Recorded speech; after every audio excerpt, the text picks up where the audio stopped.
I love it.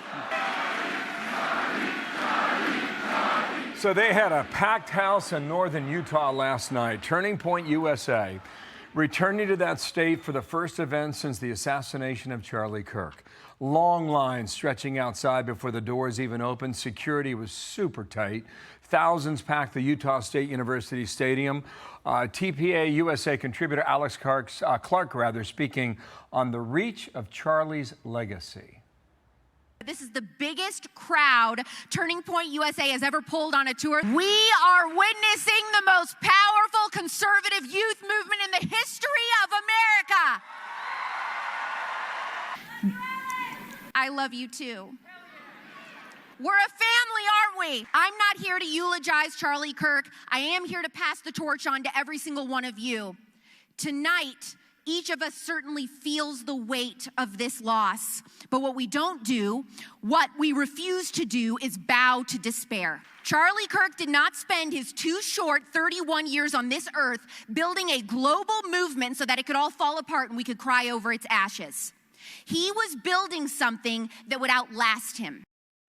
Jason Chaffetz was there last night. He was on the panel. We'll get his observations in a moment, but first the reporting. Spanish Fork, Utah, and Matt Finn is there. Hey, Matt, good morning. Hi, Bill. Charlie Kirk was assassinated here in Utah 3 weeks ago today, and shortly after, his widow said that Charlie's signature speech and debate would not stop on campuses, and last night, Turning Point's tour returned to Utah for the first time.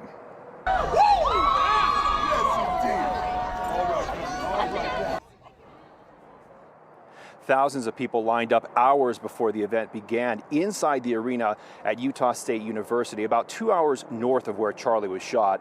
Attendees were greeted by heightened security. Everyone went through metal detectors. Charlie Kirk was supposed to be there last night for this stop of his American Comeback Tour that was planned months ago, which is now called This is the Turning Point Tour. Now, some of his supporters say Charlie's death only expanded his reach, and they're happy Turning Point is proceeding with campus events. I just want to continue to learn and grow my knowledge. I think that's what Charlie Kirk stood best for, was his ability to learn. I'm just hoping that, for people that are kind of up in the air right now, not really sure what to believe in life, that they'll understand a greater purpose of why they're here. Understand that it's not really just about one side or the other side, but it's about God. That's really what makes life important, is following Him. Now carrying on with Charlie's signature campus debate, a panel of guests, including Utah's Republican Governor Spencer Cox, interacted with the audience and took questions. Governor Cox touched on people like Charlie's shooter, who apparently justified extreme violence based just off speech.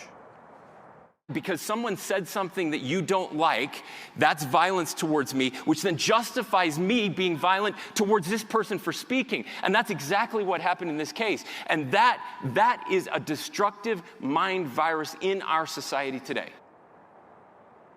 A few hours before last night's event, students were evacuated from one building on campus over a suspicious package.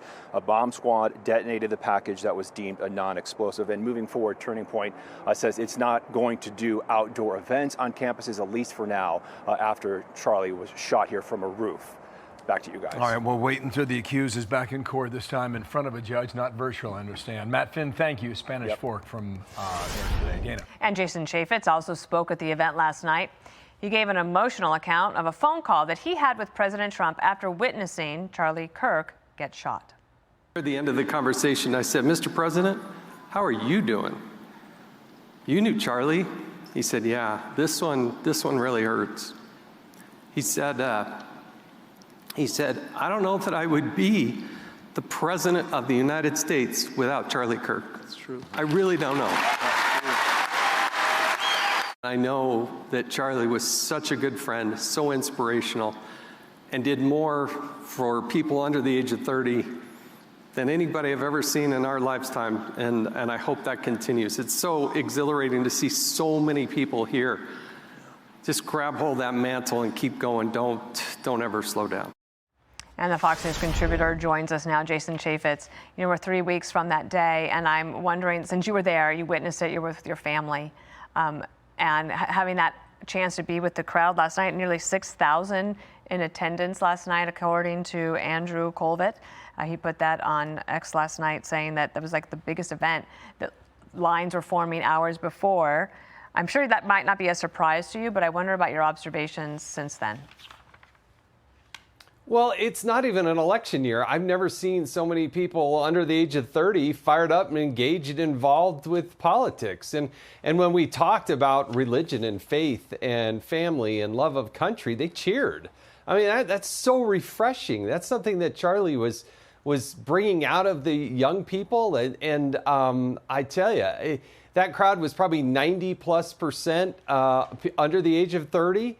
And they're fired up. They're excited, and it fires you up too. It was very exhilarating. It could have gone on for hours more, but it was really neat to see. It was really great for the community and inspirational. It's a great school. I was going to say my dad actually did a graduate work there at Utah State, and Logan is a great town. Yeah, good stuff there. Jason, you said last night when speech becomes violent, these people need to be arrested. And I want to play you a clip from Joe Rogan's podcast. He kind of went off. This was yesterday with Rogan. The fact that people were cheering when he died, normal people, housewives, moms, like people working at banks, people working at various industries, celebrating a man getting shot in front of his kids, in the front of the whole world. That's like, evil. What the is wrong with us? Most people recognize, like, hey, as a collectively, as a society, this is not right. They just got shot in front of the whole world. It's not a thing to celebrate ever. So you said they need to be detained. Some of them need to be incarcerated when the speech becomes violent. Did you find that those in attendance last night felt like Joe Rogan felt, or were they talking about it that way? Yeah, I think if Joe Rogan had said that right there, everybody would cheer, because it's exactly right. Everybody's seen vile talk and aggressive talk online. I mean, social media is omnipresent. But there's a difference when you actually advocate for violence. And what's not happening at the federal, state, and local level is people are not being called out, but they're not being detained. I think they should be prosecuted. If you started making examples of some of these people, I mean, you're in the public eye. I'm in the public eye. Just because you're a member of Congress doesn't mean you should daily be on the receiving end of death threats. I can only point in my time to one instance where somebody was arrested and actually sentenced to jail in Florida for saying he was going to kill me. But imagine how many often this happens to Trump and the cabinet and members of Congress and local leaders. It needs to stop, and there needs to be a more aggressive posture in enforcing that law. That steps over the line. Jason, can I ask you about this? Because the Anti-Defamation League retired the extremist group glossary that included Turning Point USA. We have the headline here. Anti-Defamation League retires glossary of extremist groups after backlash for including Turning Point USA. They had said that he promoted Christian nationalism, and now that phrase is not there any longer.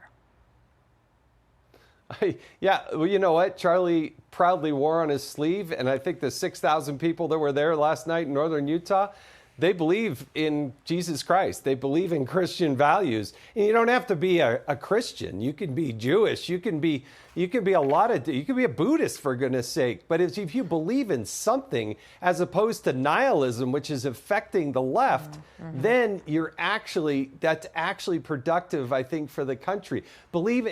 Charlie referred to it as your journey of faith.